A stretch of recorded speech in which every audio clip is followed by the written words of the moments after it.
Сегіз аяқтың үш жүрегі бар екенін білдің бе? Иә, кәдімгі теңіз жәндігі сегіз аяқтың ағзасында үш түрлі жүрек жұмыс істейді. Екі жүрегі желбезек арқылы қанды оттекпен байытады, ал үшіншісі сол оттекке толы қанды денеге таратады.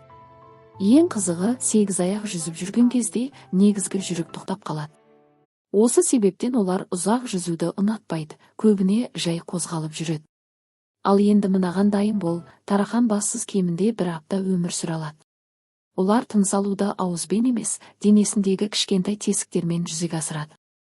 Жүрегі жүйке жүйесінен тәуелсіз жұмыс істейді, ал миы болмаса да, жүйке түйіндері арқылы қозғала береді. Бірақ ақыры аштықтан өледі, себебі тамақ іше алмайды. Жануарлар әлемі біз ойлағаннан да қызық, кейде тіпті қорқыныштырақ. Бұл эволюцияның нағыз ғажабы.